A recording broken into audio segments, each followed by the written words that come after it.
Começo de ano é um desafio para crianças que estão iniciando a vida escolar. O período de adaptação para os pequenos precisa de alguns cuidados. Acompanhe. O início do ano letivo já faz parte da rotina de muitas famílias. Mas para quem está ingressando na vida estudantil, começa uma nova etapa, diferente e desafiadora.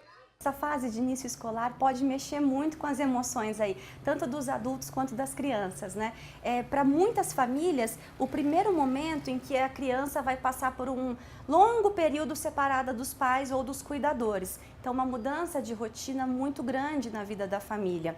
Somado a isso, tem aí uma série de expectativas, de ansiedades. Então, os adultos se perguntam muito se a criança vai se adaptar, como é que vai ser esse novo mundo que a criança vai descobrir.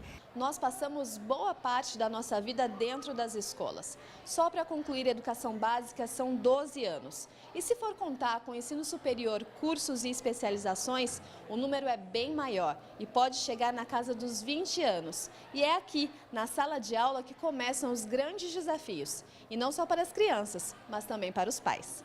Para a Gabriela, o desafio bateu a porta quando a Estela entrou na escolinha.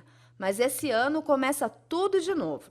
E é a vez do pequeno Matheus e ela enfrentarem juntos os desafios, que começaram na procura pela escola ideal.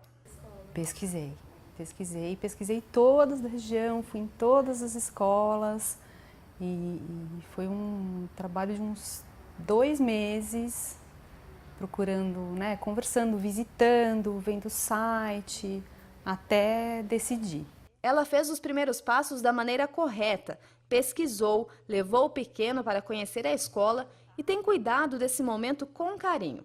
Mas mesmo assim afirma que o coração fica apertado e a ansiedade teima em aparecer. É uma ansiedade muito grande, de novo, né? Você deixar o seu filho, né, aos cuidados de outra pessoa, que por mais que você escolheu a escola, você confia, é sempre difícil, né? Que você sabe que não é você, né? Então é complicado. Então estou numa ansiedade, mas assim, confiante de que vai dar tudo certo, que ele vai estar bem, que ele está preparado e que ele vai gostar. Durante essa fase, os pais podem sofrer até mais que as crianças. Sentimento de culpa e de abandono podem ser comuns devido à separação momentânea. E isso pode impactar os pais. Para muitos pais, essa separação acaba sendo mais difícil. A criança, ela entra aí na escola e com isso ela amplia um pouco o leque de vínculos, de relacionamentos sociais dela. Ela vai descobrir muita coisa, ela vai se ocupar com muita coisa. Para os pais ou para os cuidadores, né, que passam a maior parte do dia em função das crianças, isso acaba sendo muito impactante. Para tornar a adaptação mais fácil, é preciso que os pais participem ativamente. Cumpram os horários combinados, não façam comparações entre um filho e outro, nunca saiam sem se despedir, conversem e demonstrem interesse nas atividades escolares e passem segurança para as crianças, como ressalta a orientadora educacional. O novo assusta. É onde a criança vai passar a maior parte do tempo e sem os pais. E os pais conhecendo esse local, os pais vão sentir uma certa segurança e vão transmitir isso para os filhos. A escola também tem seu papel no processo. Acolher as crianças, ajudar os pequenos a conhecer o espaço onde vão ficar, criar um vínculo com os pais e propor atividades que envolvam o aluno. E uma das funções principais, eu acho, é promover uma integração mais amena, o mais tranquila possível. Isso pode ser feito de várias formas. A primeira forma que eu vejo é trabalhar na criança o diálogo, não só colocar a criança sentada recebendo informação, que ela possa se expressar, que ela possa falar, que ela possa interagir com o grupo ali. E que os professores, os educadores de modo geral, eles promovam atividades que sejam interessantes, que despertem a curiosidade da criança, para que ela sinta motivação, né, em ir para a escola. A Irene, além de mãe, é educadora e mesmo acostumada a lidar com as fases de adaptação, ainda sente o peso das expectativas.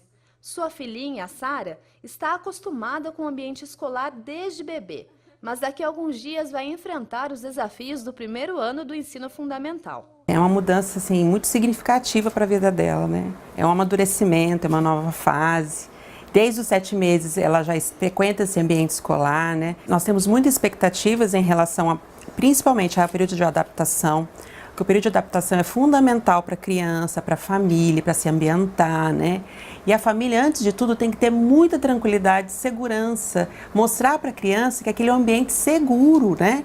E a família tem que passar isso para a criança não chorar, não ter medo, não ter receio, porque assim, é diferente, né? Da educação infantil para o fundamental, por mais que a gente tenta quebrar essa barreira, ainda tem muita dificuldade. E do lado oposto da vida estudantil, sua filha mais velha, a Nicole, vai começar o ensino superior e afirma que também vai precisar se adaptar. Eu acho que com relação às amizades, assim, eu acho que vai ser algo bem acima, assim, vai ser muito mais difícil e diferente. Não vão ser as mesmas mentes de como era antes, vão ser gente de idades diferentes, então, tipo assim, conviver com elas vai ser algo bem diferente do que havia, né? O processo de adaptação na escola é um período de múltiplas interações e não se restringe a crianças que ingressam na vida escolar. Mas mudanças de turma, de professor e de escola exigem um esforço maior de início. E no processo de aprendizagem e adaptação, pais e filhos saem ganhando. Afinal, ninguém cresce sozinho. Educação é a pauta de José Carlos Cataldi com a vereadora pela cidade de Taubaté, Poliana Gama. O piso salarial do professor é adequado? Vamos à entrevista de hoje.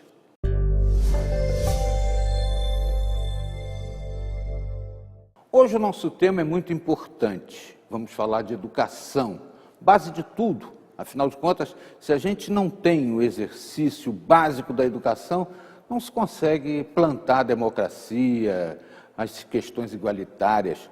E para conversar conosco, uma vereadora que é também embaixadora das liberdades religiosas. Vejam você, quanta importância hoje aqui no nosso quadro de entrevistas. Vereadora Poliana, tudo bem? Tudo Satisfação bem. em tê-la conosco para conversar sobre muitas coisas importantes.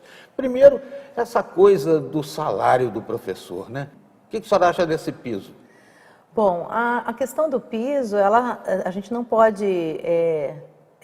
dizer que não foi uma conquista sim, mas perante ao que se pretende em termos de remuneração condigna, que seria o seguinte: profissões, né, que exigem a formação superior, como do professor, você está na média de salários dessas profissões, ainda a gente tem muito a que conquistar. Um exemplo, a média hoje de salário inicial em profissões como engenheiro, arquiteto, gira em torno de R$4.000. O nosso piso, que começou em 2009 com R$950 para trabalhar o dia todo, hoje ele é pouco mais de R$2.000 para um trabalho de 40 horas semanais no Brasil. Que não termina na escola. Que não vai para casa, tem sim. prova para corrigir, tem plano de aula para fazer, né? Professor, o trabalho é esse, é sala de aula, é fora da sala de aula, embora já muitas escolas tenham horário de trabalho pedagógico coletivo, mas é final de semana, enfim. A questão do ser professor hoje, né, da profissão, a gente precisa retomar esse prestígio social. Eu costumo fazer um teste. Pergunto, geralmente quando eu tenho lá as reuniões do partido, né, com lideranças políticas, eu pergunto: quem aqui quer que o filho seja professor? E o pessoal demora para responder. Por quê? Dada a referência que se tem de uma profissão que ainda não é valorizada, o quanto precisa ser, né, valorizada, a gente começa a identificar que com esse silêncio das pessoas, tipo, opa, pera lá, eu acho que eu não quero que meu filho seja professor, a gente identifica o quê? Que precisa investir mais na profissão para tornar a profissão atrativa. Até porque outro problema que nós temos no Brasil, aqui na nossa região, Vale do Paraíba, a gente não sente tanto porque a gente tem várias universidades e faculdades.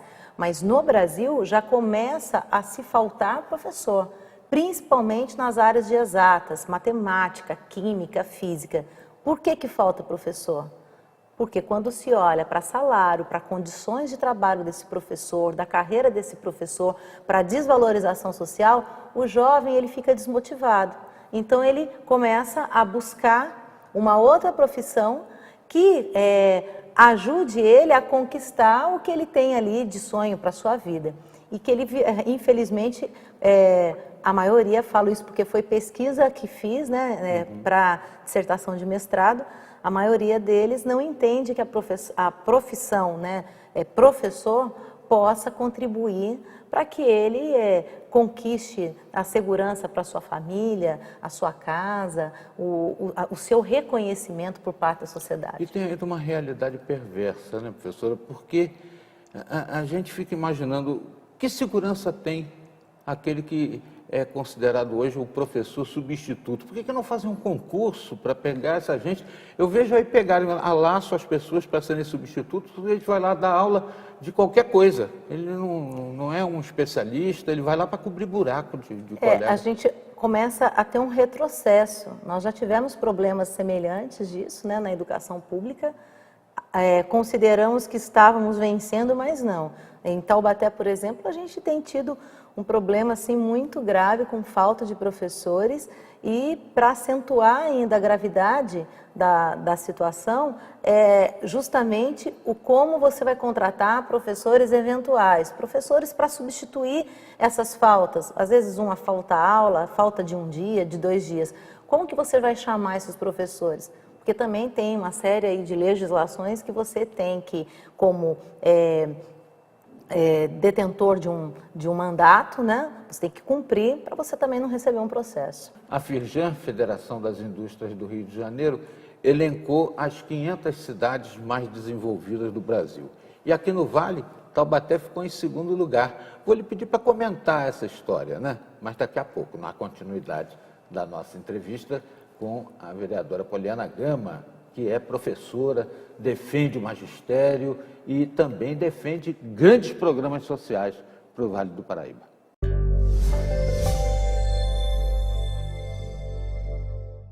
Nós vamos para um rápido intervalo e a seguir você confere. Muito comum na mesa dos brasileiros, o leite pode ser substituído por outros alimentos mais ricos em cálcio, nutriente que previne a osteoporose. Essas e outras informações você confere na sequência.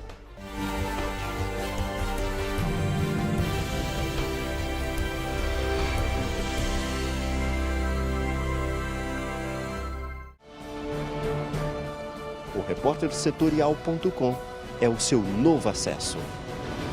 É nossa terra no ar.